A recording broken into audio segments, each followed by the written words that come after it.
Todos esses temas são temas que estão na pauta dos recursos hídricos. E é muito importante nós finalizarmos o dia hoje falando um pouco sobre a água na agenda política do país. Como fazer com que a água, de fato, seja uma prioridade na agenda dos nossos políticos. Eu quero convidar para coordenar esse painel o presidente da Rede Brasil de Organismos de Bacia, Lupercio Giroldo Antônio.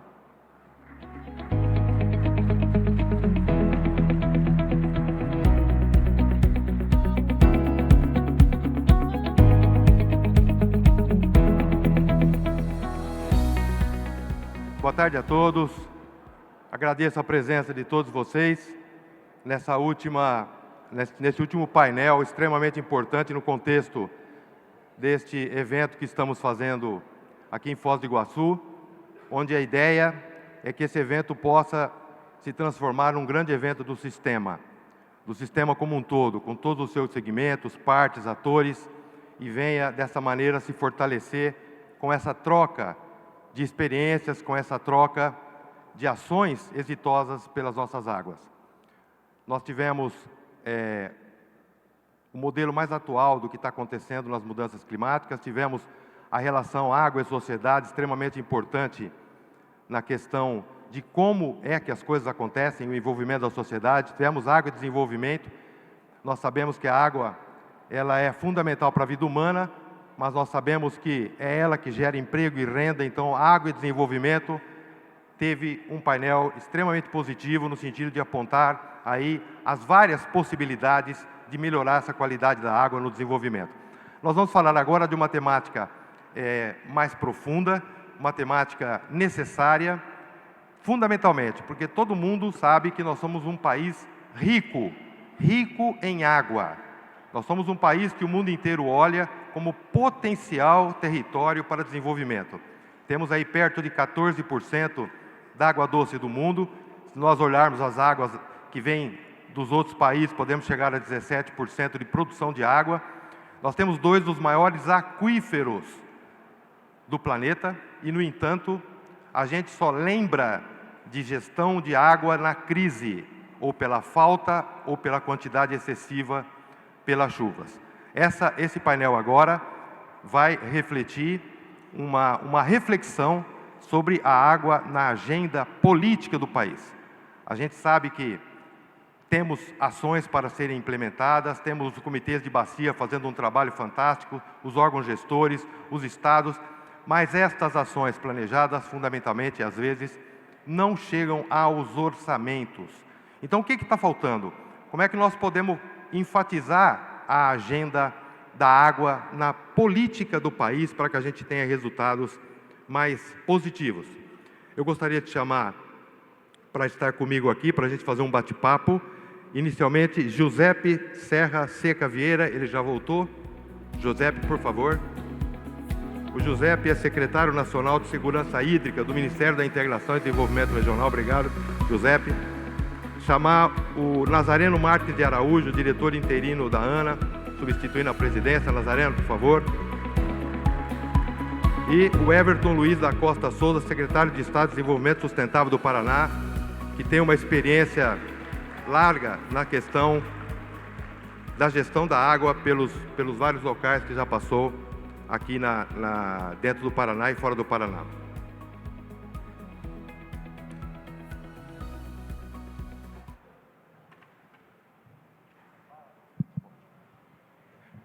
Bom, esse painel, ele tem que refletir para a gente onde estão os obstáculos para que a gente possa melhorar a questão de colocar a água na agenda política do país. Infelizmente, e eu falo infelizmente porque eu estou há 41 anos trabalhando no setor, a gente percebe que no Brasil, em especial, a agenda verde e a agenda cinza preponderam a agenda azul. Então esse é um fato que acaba refletindo nas questões de gestão e nos problemas que aparecem quando as crises se acentuam. Então eu gostaria de ouvir inicialmente os nossos 3 convidados, fundamentalmente perguntando: qual a nota você daria hoje para o tema água dentro da política brasileira. E quando eu falo política, eu falo em políticas públicas, eu falo na necessidade de que isso seja realmente efetivado. O que nós precisamos fazer? A situação que estamos hoje apontando aí o que nós podemos fazer. Everton, por favor. Obrigado, Lupércio. Boa tarde a todos. Fazer uma saudação especial aqui a todos vocês que vieram do Brasil inteiro, aceitando esse convite aqui da Rebob para uma realização de um evento tão importante. Bom, vou falar, secretário de Desenvolvimento Sustentável do Estado do Paraná, falar um pouco da nossa experiência do Paraná, falar um pouco dessa tentativa de fazermos com que as agendas conversem de maneira que nós possamos ter os melhores resultados possíveis.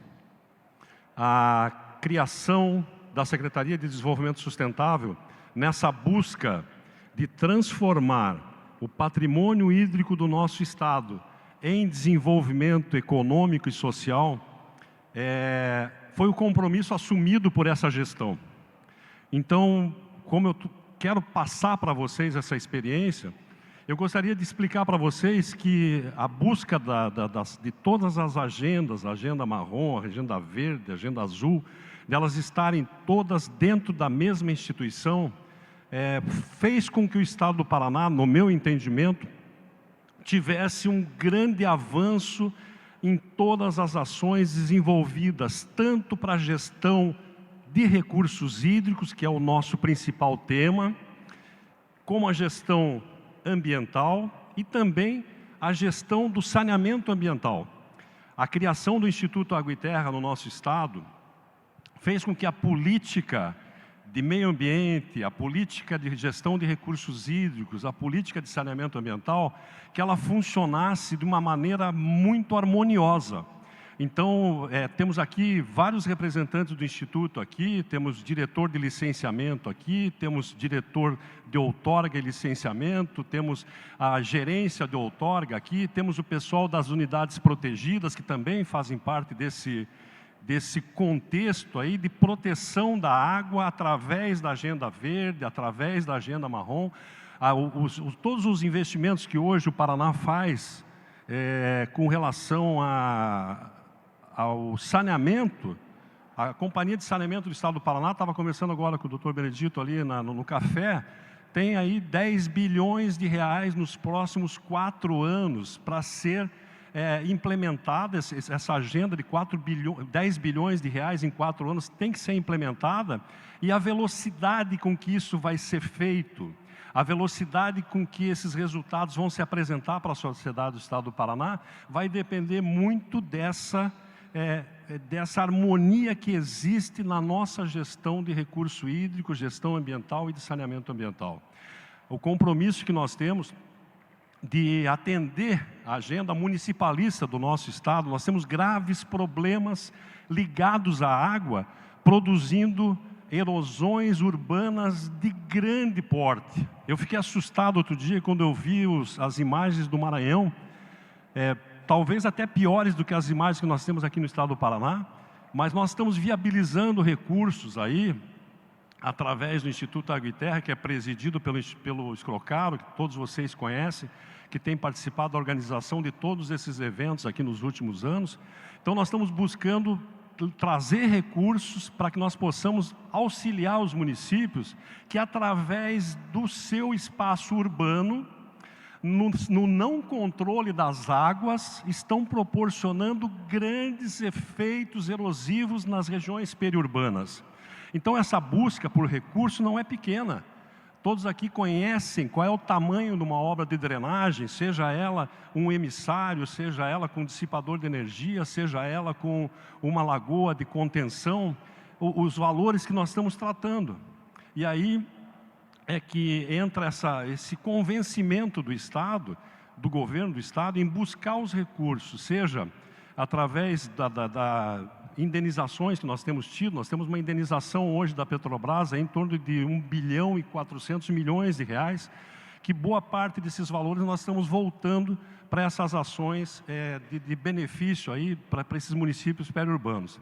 Então, o meu desafio aqui, nesses 10 minutos, era mostrar para vocês que, no nosso entendimento, nós podemos perfeitamente conciliar todas essas agendas, porque essa preocupação com a questão da disponibilidade qualitativa das águas, quando você busca um bom licenciamento ambiental para uma indústria que vai jogar seu efluente num rio, num corpo d'água mais próximo, esse processo ele tem que ser conduzido de uma forma técnica, de uma forma científica, para que nós possamos realmente poder proteger o nosso patrimônio hídrico no nosso estado.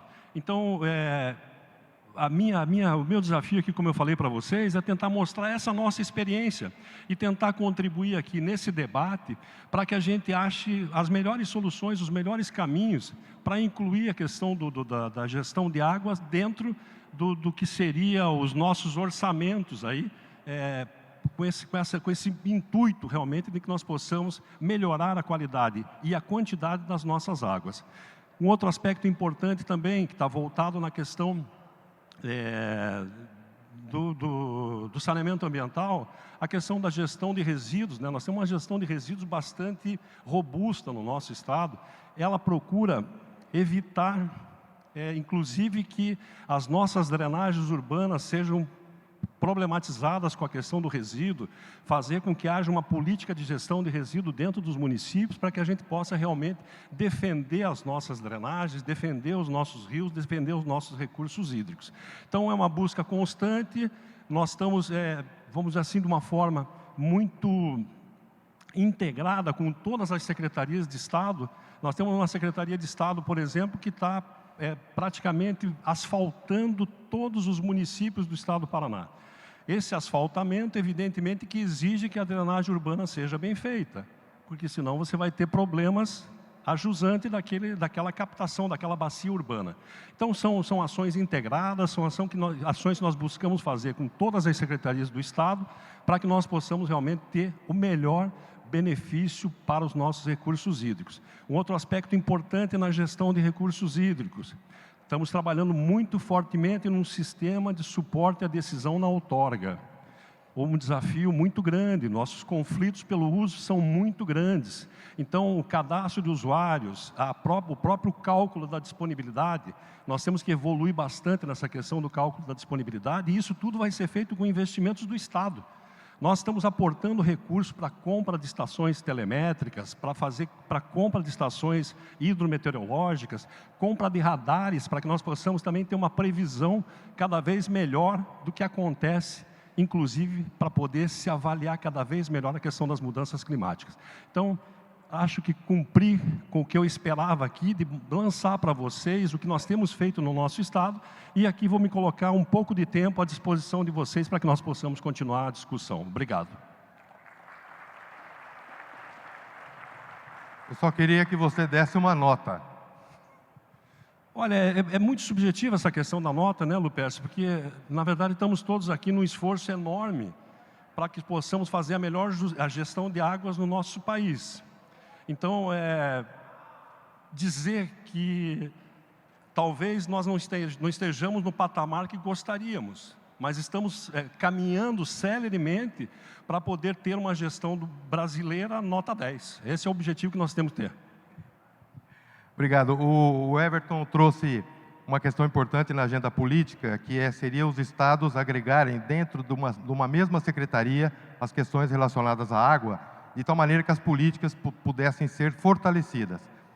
Nazareno, a ANA é a nossa grande liderança em água e saneamento no país. Tem aí uma expertise absurdamente grande, com vários técnicos, especialistas. A ANA enxerga como o cenário atual nessa relação de você fortalecer a água na agenda política do país. Boa tarde a todas e todos. Trago uma saudação especial da nossa diretora-presidente, da diretora Verônica Rios, que está na comitiva do presidente Lula no Chile, e não pôde estar aqui, estava programado para estar nesse painel. Ela pediu que eu viesse falar isso, mas saúdo a todos vocês também, em nome da diretoria colegiada da agência, constituída pela diretora Verônica, a diretora Ana Carolina, o diretor Felipe Sampaio, o diretor Marco Neves, e todos os outros 25 técnicos da Agência Nacional de Águas que estão aqui para debater o avanço da Política Nacional de Recursos Hídricos. Eu não fujo da pergunta não, viu, Lupercio? mas eu vou lá na linha de base primeiro. Vou na linha de base no ano de 1997. Naquele ano, a gente aprovou a Política Nacional de Recursos Hídricos e 3 anos depois nós aprovamos a criação da Agência Nacional de Águas.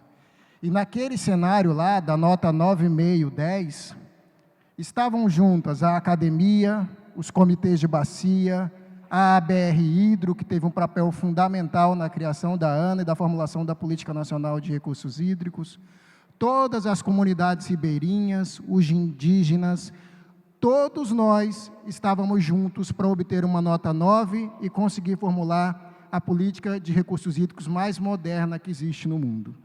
Uma política descentralizada, uma política participativa, que tem os instrumentos bem definidos. A nossa nota hoje, Lupécio, é nota 5.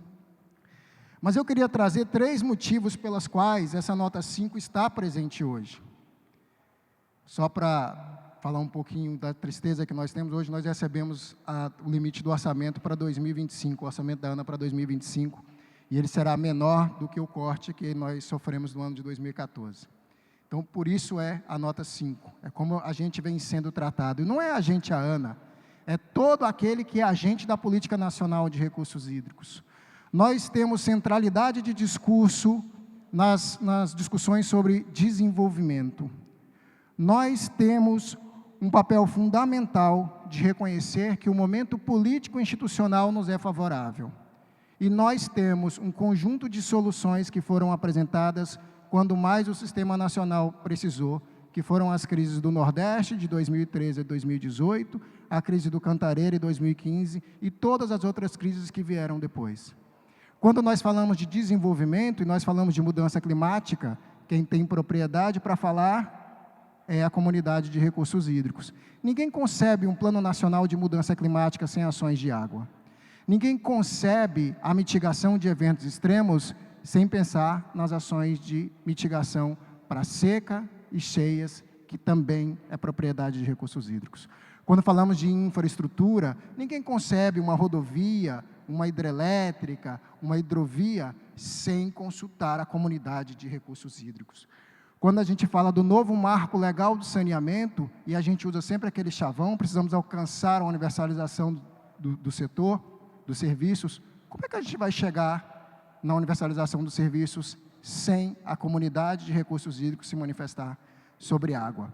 Quando nós falamos de transição energética, a gente está mudando a nossa matriz, o nosso modal. Nós estamos reduzindo a possibilidade, a geração de energia elétrica. Mas quando nós falamos da transição, ninguém concebe hidrogênio verde sem geração hidrelétrica. E, portanto, continuaremos precisando que a matriz elétrica brasileira seja forte para dar sustentação aos outros modais de geração de energia.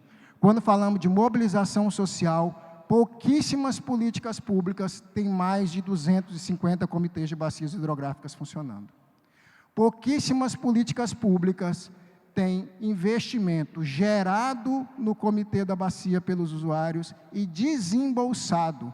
Só para a gente ter noção do quanto de que isso é importante, em 2023, nós arrecadamos 150 milhões de reais.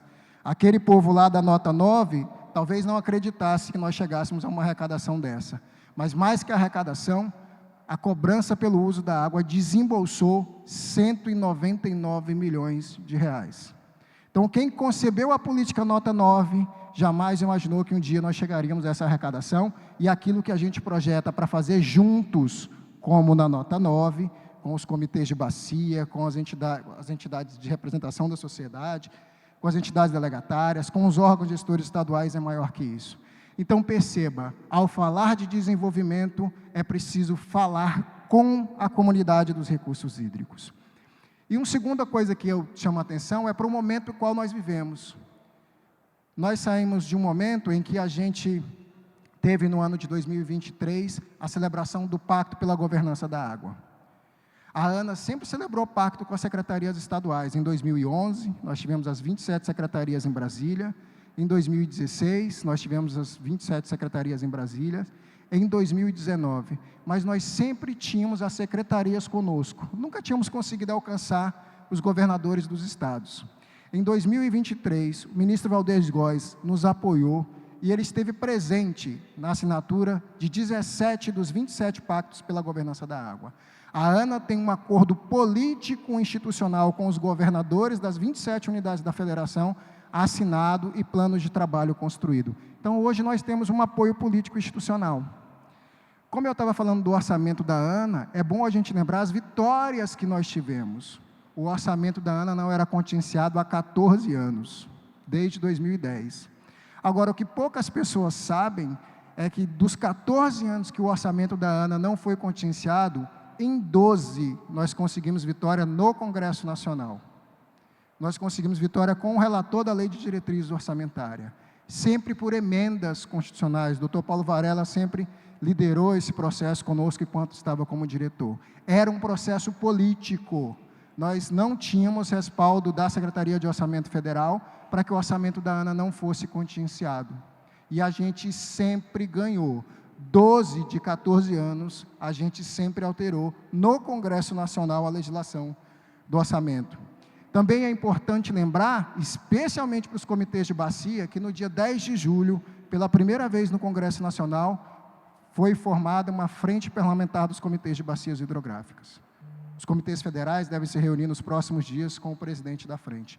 Mas talvez seja um espaço político importante para a gente sair desses 5 e voltar ao 9, porque a gente tem espaços montados nesse momento. E por fim, gente, eu quero lembrar de todas as nossas vitórias, para que a gente volte lá para a nota 9. A seca do Nordeste foi um dos momentos mais difíceis para a ANA, e certamente para aquelas comunidades que viveram. Mas certamente foi um momento que nos fez crescer mais. Hoje a gente fala com orgulho das salas de situação, onde a gente constrói soluções com vocês. A gente constrói soluções juntas. Mas em 2012, em 2013, nós não tínhamos essa metodologia. Nós penamos um pouco para achar um caminho de gerar alternativas. Na crise de 2016, do Cantareira, para dar a outorga e colocar produtor de água na outorga, foi uma briga gigantesca de quase 6 meses. E hoje, o Cantareira passou pela crise de 2021, com menos chuva que em 2016, mas passou com quase nenhum problema. Então, eu queria concluir a minha fala dizendo que todas as vezes que o Sistema Nacional de Gerenciamento de Recursos Hídricos e todos os agentes da Política Nacional de Recursos Hídricos estiveram juntos e agindo de forma integrada, nós conseguimos tirar o 9. Então, talvez o caminho que a ANA está propondo é o caminho da integração da ANA com os órgãos gestores estaduais, da ANA e os órgãos gestores estaduais com os comitês de bacia e implementando de uma forma integrada como a lei da nota 9 nos impôs. Obrigado.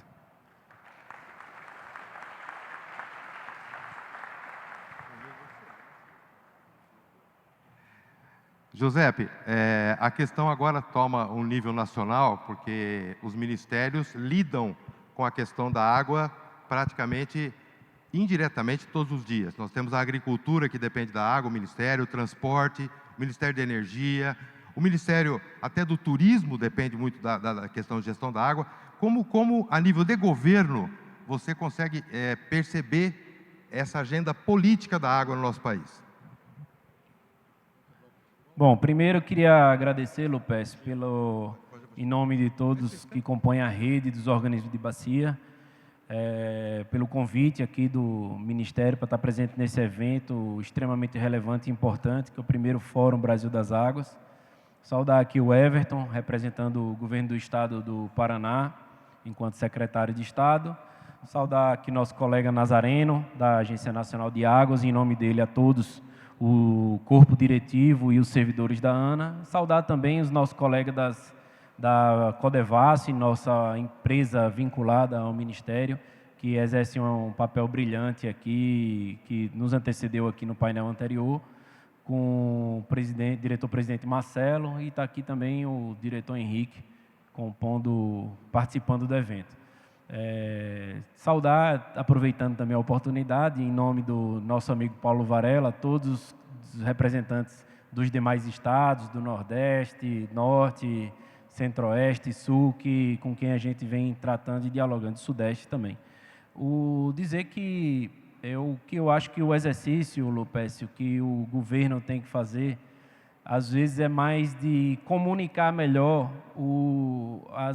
as iniciativas. Como você muito bem disse, desde do ano passado, acho que o esforço que tem sido feito no momento de reconstrução do país tem sido feito de comunicar com a sociedade, né, e envolver a sociedade também nesse processo de todas as iniciativas que estão sendo lideradas, né? Você falou aqui dos recursos hídricos e a sua transversalidade dentro do executivo, né? A gente tem aí também como extremamente relevante na condução de toda a política de recursos hídricos o Ministério de Meio Ambiente e Mudanças Climáticas, que tem sido um grande parceiro, e o Ministério das Cidades, né, por conta da própria agenda de saneamento. Então, quando a gente faz uma referência à atuação do governo federal com relação aos recursos hídricos, eu vou fazer um recorte que dialoga com a provocação do Lupécio ao trazer aqui que a agenda cinza e a agenda verde tem mais destaque do que a agenda azul. Dizer que aí entra a questão da comunicação, né? Porque no ano passado, dia 11 vai fazer um ano, foi lançado o novo PAC, né? O presidente Lula relançou o PAC após 7 meses de construção, com todos os estados envolvidos nessa construção do novo plano de aceleração do crescimento, trazendo aí diversos eixos, e dentre os eixos contemplou o eixo Água para Todos, né? Óbvio que com um recorte dos dois viés, de disponibilização de água para quem mais precisa, né? Água para aquela população vulnerável que é desatendida ainda desse serviço de água de qualidade e em quantidade suficiente para o seu desenvolvimento, e também contemplando investimentos na agenda de segurança, como barragem de contenção de enchentes, enfim. Dizer que só nessa agenda do Água para Todos foi previsto aí um investimento de em torno de mais de 30 bilhões, né? Então, só no que é da competência do Ministério de Integração e Desenvolvimento Regional, no caso da nossa secretaria, de 23 a 26, vão ser investidos mais de 15 bilhões. E aí a gente vai ter investimentos destinados desde as grandes obras de infraestrutura hídrica, como o caso do projeto de integração da Bacia de São Francisco com o Nordeste Setentrional, né, o PIS, conhecido popularmente como a Transposição de São Francisco, que continua num processo de investimento, não só de ações nos eixos principais, mas também com seus ramais associados, e os investimentos que o governo federal tem feito apoiando os estados nas suas obras nos ramais acessórios, para garantir segurança hídrica para Ceará, Paraíba, Pernambuco e Rio Grande do Norte. Além disso, fazendo investimento em diversas barragens, como o caso da barragem de Oiticica, que é extremamente relevante para a segurança hídrica na região do Siridó, construindo também adutoras para que essa água que vai ser armazenada ela seja distribuída para a população. Mas, além desses investimentos, a gente tem a retomada forte de alguns outros programas, como o Programa Água Doce, que é que visa atender as populações mais isoladas, né, as populações ainda desassistidas, onde tinha a sua disponibilidade apenas água com alto teor de salinidade, onde é implementado um sistema simplificado de dessalinização e autogerido pela própria comunidade. A gente tem recurso aportado também para revitalização de bacias, e aí fazendo um recorte com relação a esse desafio da revitalização de bacias, né? Então, quando eu falo da questão da comunicação, é que a gente tem que comunicar um pouco melhor, enquanto governo federal, de quais as iniciativas estão sendo promovidas dentro da agenda azul, que dialoga diretamente com a agenda verde e que dialoga também com a agenda cinza, porque todas essas agendas têm relevância dentro do processo de desenvolvimento sustentável do nosso país. E aí eu faço um destaque para a questão da revitalização de bacias, porque a gente tem investido, através do aporte que é feito no processo de desestatização da Eletrobras, mas são recursos que têm uma limitação geográfica para investimento, né, que é um recurso apenas para a Bacia de São Francisco e Parnaíba, e também para a região de influência dos Lagos de Furnas. Ao todo, a gente já investiu em mais de 900 milhões entre o final do ano e esse para cá. A gente autorizou, né, o processo de contratação e implementação dos projetos. Ele é realizado pela própria Eletrobras, de acordo com a previsão da legislação, e o enfoque prioritário são ações conservacionistas, pensando em gerar recarga para essas bacias, mas também tem a parte de qualidade da água. Vários projetos foram aprovados e apoiados agora, visando o tratamento de efluentes para cuidar dessa água que vai retornar para os nossos mananciais, para as nossas bacias, para o nosso corpo hídrico. Então, acho que o que a gente precisa, Lupes, é comunicar melhor. E eu vou dizer que, por enquanto, a gente está com a nota 6/7, e quem sabe até 2026 a gente chega no 9 e 10 aí, que o Nazareno provocou. Se você não falasse a nota, eu ia adivinhar, que era 6/7, mesmo pelo que você falou. Um aspecto importante do Giuseppe é a comunicação. Muito é feito em prol da água em nosso país e muito pouco é divulgado. Então, às vezes, a Agenda Azul some do cenário político porque a gente não faz uma divulgação correta do trabalho que é executado.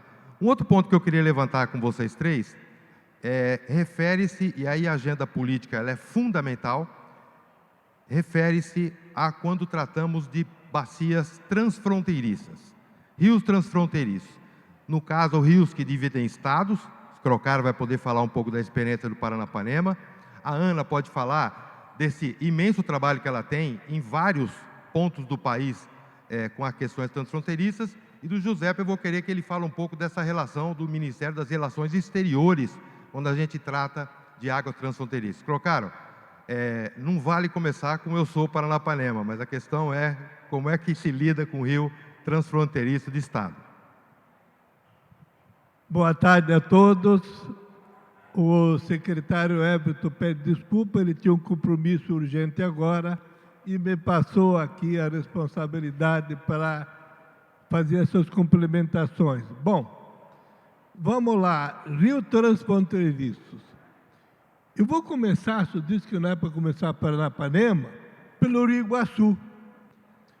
No Rio Iguaçu, nós fazemos divisa lá com Santa Catarina, nas cabeceiras do Iguaçu, tem o Rio Negro, que é em Santa Catarina, uma parte da bacia com Santa Catarina, e depois aqui embaixo nós temos, aqui na Foz, com Argentina. Mas vamos ficar apenas do transferiço nacional.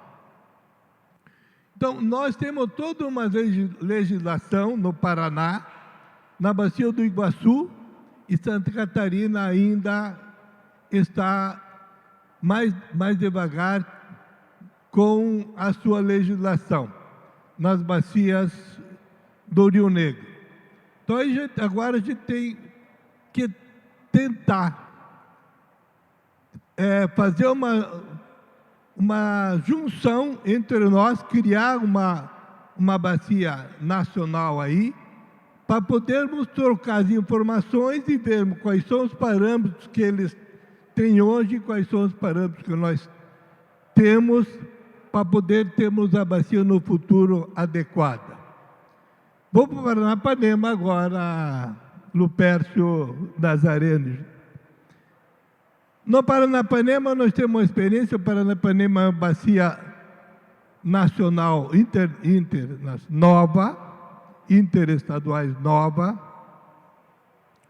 tem 3 gestões, então são 10 anos que nós estamos trabalhando intensivamente. Temos um plano integrado da gestão da bacia, fazemos com Paraná e São Paulo uma troca de informações e uma capacitação muito eficiente.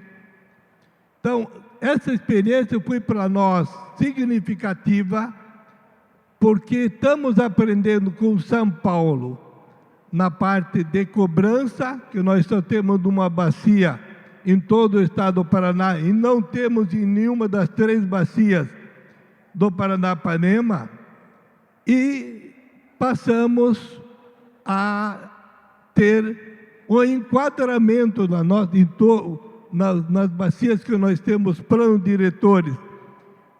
bacia, desculpe, e nós temos plano de bacia nas 3 bacias do Paranapanema. Então, São Paulo não tem ainda enquadramento, e com isso a gente troca informações e faz um trabalho muito eficiente, e as capacitações que tem, a troca de informação do sistema de outorga, tanto do órgão gestor IAT, como órgão gestor de São Paulo, o DAE, fazemos essa integração, fazemos essa troca de informações constantemente, e quero aqui dizer aos senhores que aquilo que falta comunicação que você falou. Nós fazemos muito pelas águas. Claro que não fazemos o suficiente ainda, estamos engateando, a nossa legislação ainda é nova. Eu lembro que quando eu entrei no Estado, a instituição se chamava ARH, que era a Administração de Recursos Hídricos, não se pensava ainda em meio ambiente. E nem a gente tinha água em abundância, tinha água tanto para uso industrial, como para uso humano, como para irrigação. E hoje a gente vê as bacias críticas que nós estamos administrando.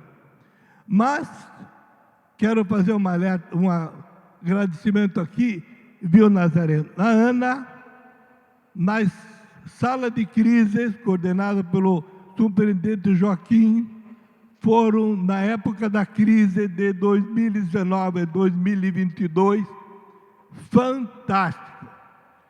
Passamos quase você falou de várias crises, e nós passamos por essa crise que foi significativa, são 4 anos de crises aí, e a gente passou por esse período com uma tranquilidade em função de todos os segmentos estarem participando. Foram reuniões e mais reuniões na bacia do Paranapanema para que a gente pudesse transpor essa fase com tranquilidade e sem criar muitos problemas. Então, a comunicação, aí foi o setor principal. A cada item que era discutido, ele era comunicado a todos e levado a conhecimento de toda a população da bacia e os segmentos. Com isso, nós passamos essa fase. Então, o importante das bacias é você ter comunicação. O principal objetivo é esse. Com isso, nós vamos vencer e fazer uma gestão de recurso hídrico muito mais eficiente. Perfeito. Bom, Lupécio, assim como a gente sempre muito, as pessoas pensam assim, você está falando de juntos, de integração. Na ANA, quando a gente fala em integração, a gente diz assim, qual é o acordo de cooperação? Qual é o contrato que foi assinado? Qual é a atividade que nós vamos fazer junto? Na gestão transfronteiriça também é assim. Tá? Então, desde a bacia amazônica lá em cima, a Alto Paraguai, a bacia do Prata, e a gente tem menos atuação na bacia do Uruguai. Mas em todos os casos nós temos relação de cooperação formal com os países. E em todos os casos os principais problemas são o arranjo institucional e o monitoramento hidrológico. No GF Paraná, e em todos os casos nós conseguimos recursos com organismos internacionais para implementar. Então, nesse momento, a ANA fechou 2 acordos importantes no GF Amazonas e no GF Paraguai, concluiu uma parceria de longo prazo, onde nós conseguimos implementar um modelo de monitoramento na bacia amazônica, ainda não perfeito, com problemas, mas que muito contribuiu para a consolidação da OTCA. A OTCA se consolidou por meio dessas parcerias que a ANA estabeleceu. A gente tem um novo GF agora para a implementação do arranjo institucional no Paraguai, no Alto Paraguai.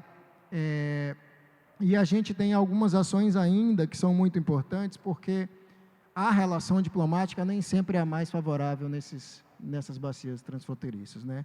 Então, o MRE tem sido parceiro, o MDR tem sido muito parceiro nessas discussões também, porque é importante para o governo, mas a gente tem alguns empecilhos, mesmo com os termos de cooperação, mesmo alcançando, trazendo recursos para a implementação dos planos, que às vezes esbarra na via democrática, na via diplomática. Só para dar um exemplo, nós estamos tentando fazer uma compra de estações automáticas para o Peru, que vai permitir que a previsão de eventos extremos na região norte do Brasil, onde está passando por uma grande seca, o tempo de resposta aumente de 4 para 72 horas.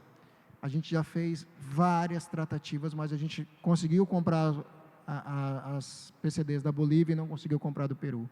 Enquanto isso, o norte do nosso país ainda sofre com pouco tempo para a resposta. Então, esse é um desafio da ANA, apesar de todos esses acordos de cooperação, de trazer recursos para a implementação das ações conjuntas nessa bacia com o Brasil e os outros países, a gente ainda tem algumas dificuldades diplomáticas que a gente vai precisar superar nessa linha de cooperação, de estar junto, de encontrar soluções alternativas quando as soluções técnicas não forem viáveis.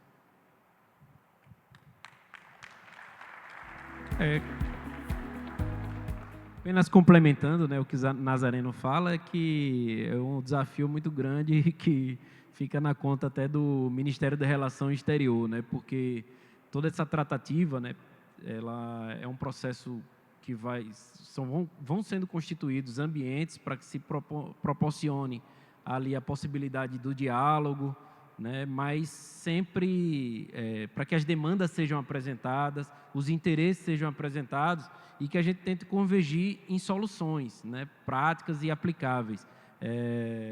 Acho que, por mais que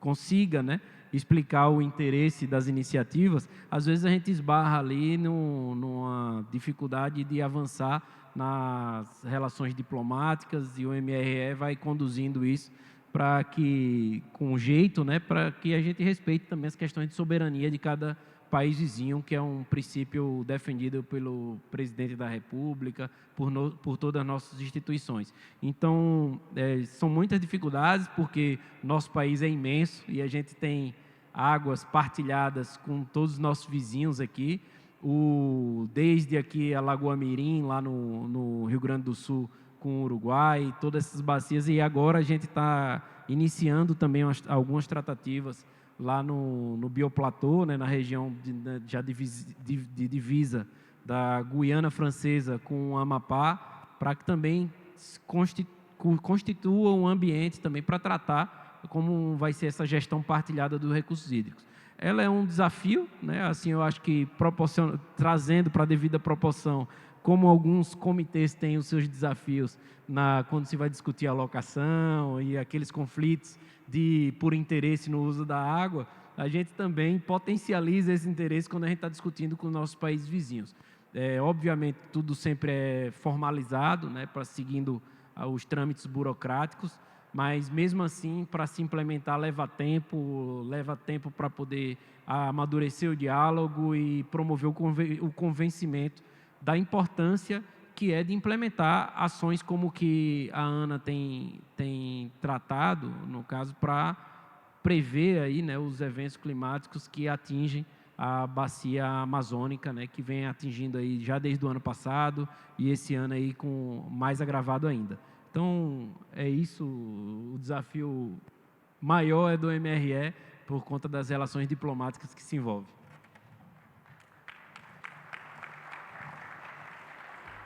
Um último ponto extremamente relevante nesse cenário da água na agenda política é transformarmos o planejamento, as ações efetivas e exitosas em políticas públicas que possam ser compartilhadas a nível de Brasil. E essa relação, ela depende muito de como a gente se porta frente aos deputados, sejam estaduais ou federais. Eu gostaria de ouvir vocês três, quais ações que o sistema poderia atuar para melhorar essa relação com a Câmara de Deputados Federais para que a gente consiga políticas públicas mais efetivas para a água. Vocês colocaram?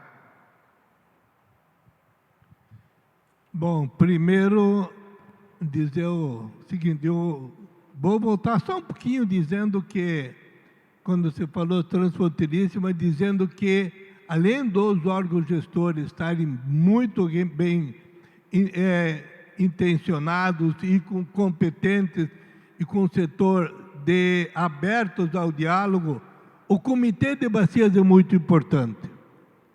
Muito importante as ações que o Comitê de Bacia fazem e delegam, discutem para que possa ter uma gestão bem efetuada. Quanto ao que nós vemos que, infelizmente, ainda os políticos não têm não têm ainda, dentro das suas prioridades, a gestão de recursos hídricos. Infelizmente, penso eu, tenho muitos amigos deputados estaduais, deputados federais, mas a gente vê que, às vezes, nessas horas, a gente precisa ainda fazer um trabalho mais efetivo, tanto na Câmara Estadual, Federal, no Senado, referente à nossa gestão, Lupércio. Devemos levar o significado e mostrar aos políticos que a gestão de recursos hídricos é a gestão de desenvolvimento. Nada nós fazemos, nada, se não tivermos a mão dos gestores de recursos hídricos, como foi bem colocado hoje por vários debatedores aqui.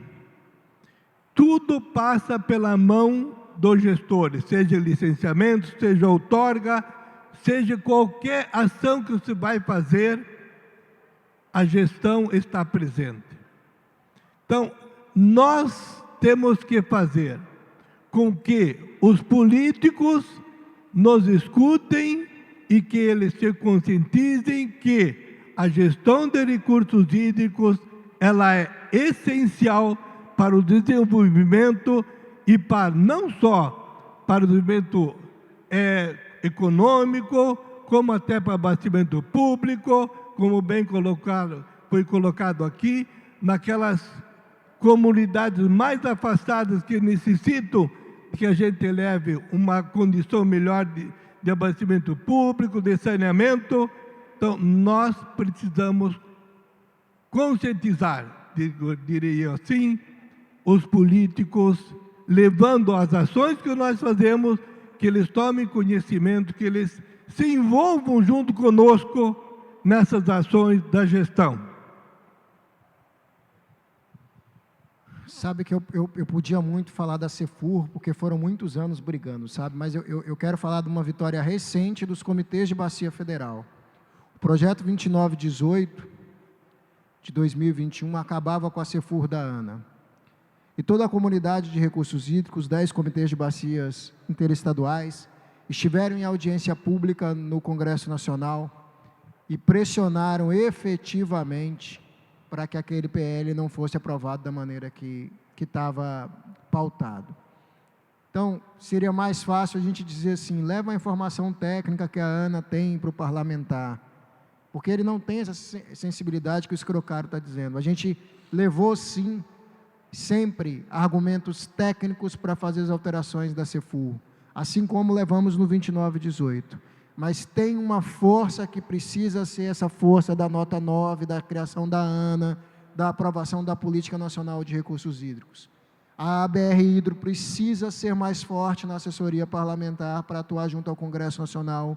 E os comitês de bacia, sejam de afluentes, sejam dos comitês federais, precisam aprender a se relacionar com seus legislativos, porque se não para promover avanços, para evitar eventuais retrocessos. Essas relações, elas são republicanas e estruturadas toda vez que está no campo da institucionalidade. Mas esse é o caminho pelo qual a gente pode impedir retrocessos na política ou pode promover os avanços que nós precisamos.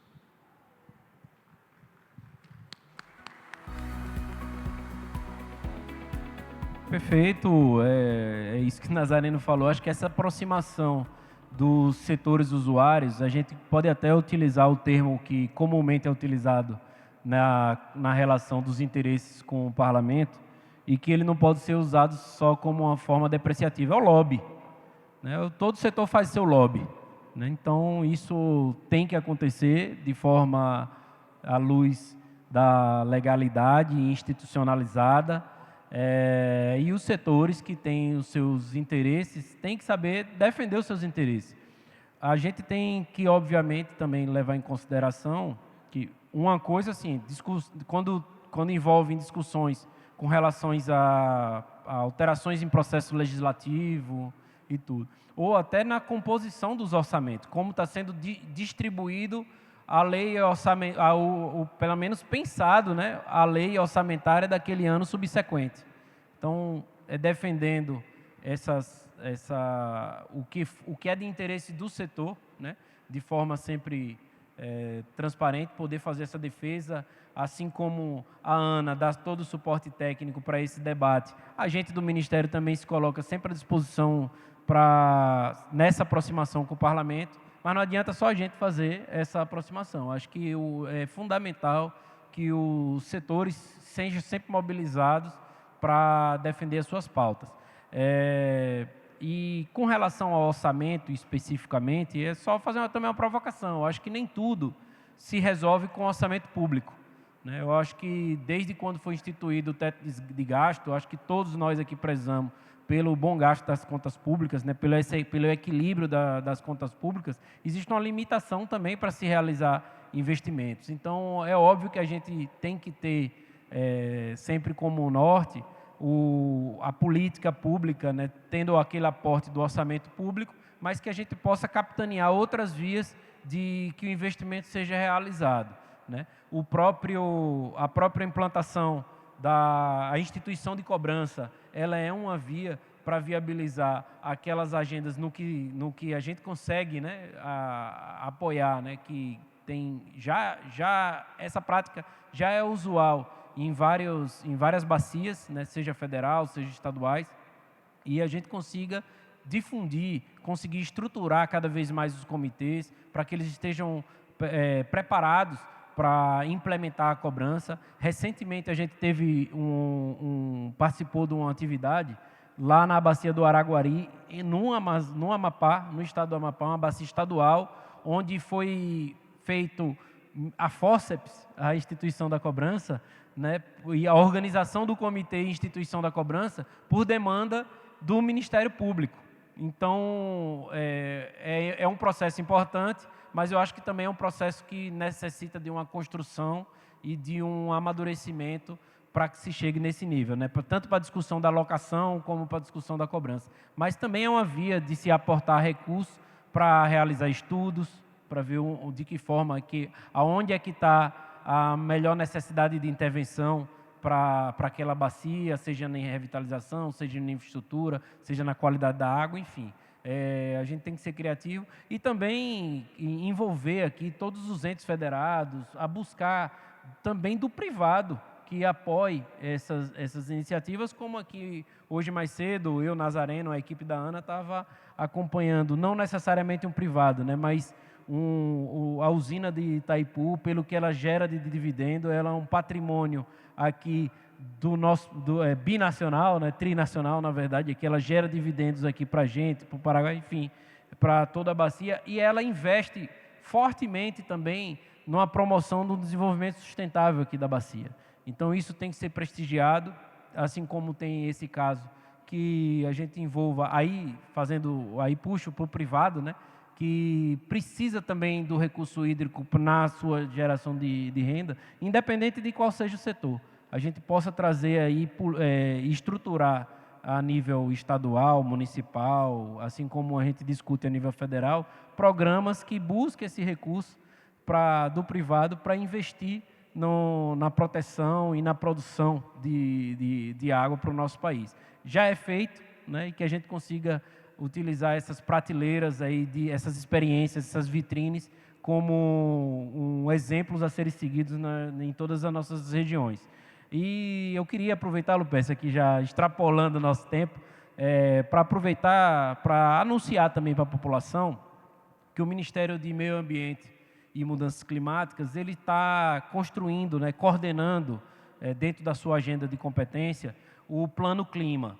E tem uma composição interministerial, encabeçado pelo Ministério do Meio Ambiente, onde 22 ministérios fazem parte, mas esse mês, até dia 28, salvo engano, o Plano Clima está numa rodada de acolher sugestões da sociedade civil organizada. Então, é muito importante, porque o Plano Clima está abordando ali toda estratégia, tudo que o país espera, né? Quer dizer, ele vai espelhar, né, no plano, o produto final é ter uma peça do que o nosso país espera para o seu desenvolvimento, o desenvolvimento sustentável, independente de sua matriz, seja no setor energético, seja no setor no agro, enfim, em todas as suas vertentes de produção, de geração de emprego, de renda, que a gente possa contemplar lá com nossas contribuições, as contribuições dos organismos de bacia, as contribuições da academia, dos estados, enfim, dos municípios, que possa estar acessando lá no site do Ministério do Meio Ambiente ou da Secretaria-Geral da Presidência, para poder logar lá pelo GovBR e apresente sua contribuição em cada um dos eixos temáticos que tiver interesse ou que tiver condição de contribuir, para que a gente possa realmente pensar aí nas duas vertentes que o Plano Clima traz. Uma é de mitigação e a outra é de adaptação, né? Então, tem tudo a ver com o que o nosso país está vivendo, e o que nosso país está vivendo, tanto os efeitos climáticos extremos, ele tem sempre o recurso hídrico como o que vem gerando, seja a escassez, seja o excesso, como o caso do Rio Grande do Sul. Então, vamos contribuir com as discussões. Esse ambiente aqui é extremamente propício para a gente estar colhendo essa contribuição e formando um excelente Plano Clima. Obrigado, Lupécio.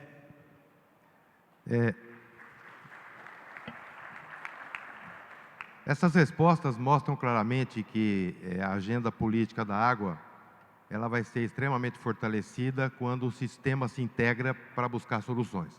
Ficou muito claro isso, que toda vez que o sistema percebe que se integrando consegue chegar a soluções, será bom para toda a nossa água. Agora, 2 minutinhos, considerações finais. Escrocaro, fala em teu nome e do Everton. Vamos lá, considerações finais. Uma boa gestão de recursos hídricos se dá com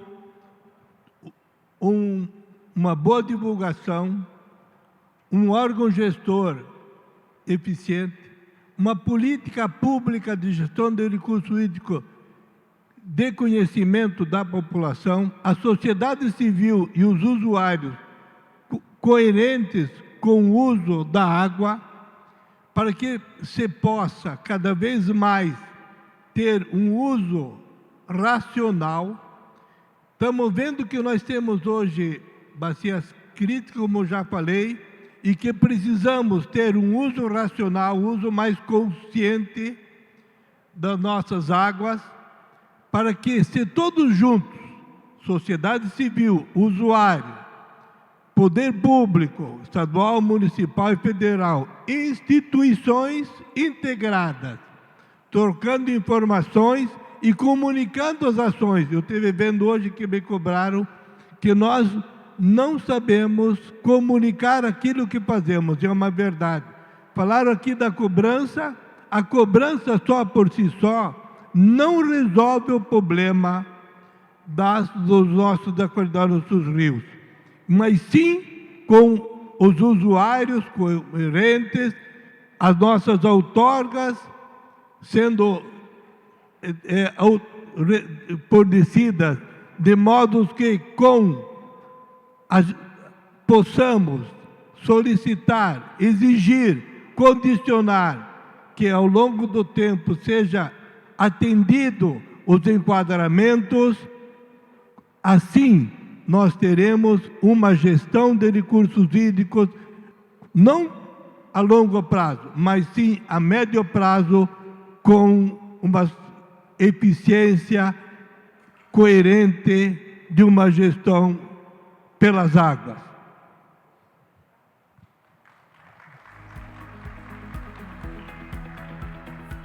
Pessoal, eu queria lembrar só alguns pontos. E, para finalizar, eu queria convidar todo mundo a ler a 9433 uma vez mais na vida. Todas as nossas respostas, todos os nossos questionamentos aqui hoje estão lá. Quando a gente fala que o sistema amadureceu para a gestão integrada de recursos hídricos, já estava lá na nossa fonte. Quando a gente fala do fortalecimento das instituições, nós estamos vivendo um momento muito feliz de fortalecimento do Conselho Nacional de Recursos Hídricos. Precisamos retomar o Conselho Nacional de Recursos Hídricos lá sob a liderança do Dr. Giuseppe. Nós precisamos participar efetivamente das pautas que lá estão. Então, seja a gestão integrada, seja o fortalecimento dos instrumentos, seja o fortalecimento das instâncias, todas essas respostas foram pensadas pelo pessoal que tinha voz no Congresso, que tinha voz na academia, que tinha voz nas mais diversas instituições. Então, a gente precisa voltar a vibrar com a Política Nacional de Recursos Hídricos, mesmo sabendo que ela precisa de aperfeiçoamentos. Mas aperfeiçoamentos não quer dizer que a gente precisa jogar toda a nossa linda história que foi construída até aqui. Então, eu queria convidar todo o Sistema Nacional de Gerenciamento de Recursos Hídricos, cada agente da Política Nacional de Recursos Hídricos, a voltar a falar mais da nossa 9433.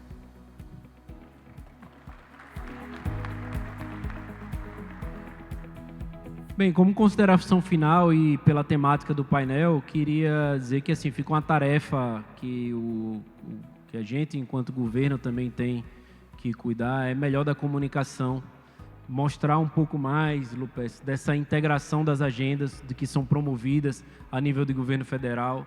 A gente tem políticas bem definidas e estruturadas, como a Política Nacional de Recursos Hídricos, que atua sempre com vários pontos de convergência, com a política de saneamento, com a política de mudanças climáticas. Então, o que a gente precisa é demonstrar toda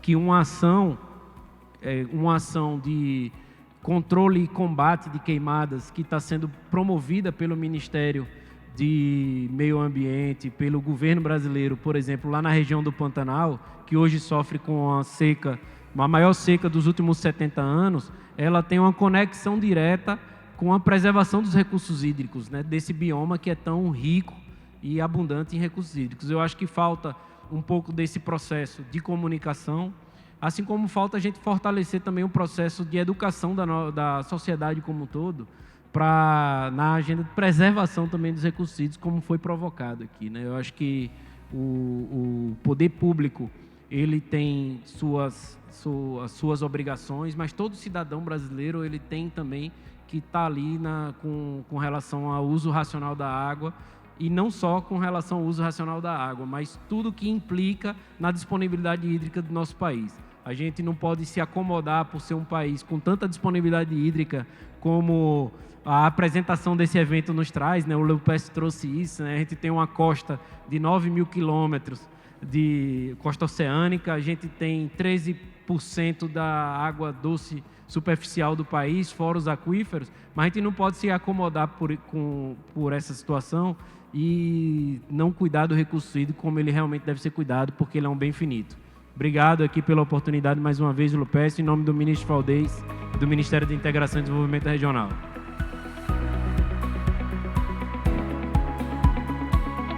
Obrigado aos nossos panelistas, excelentes respostas.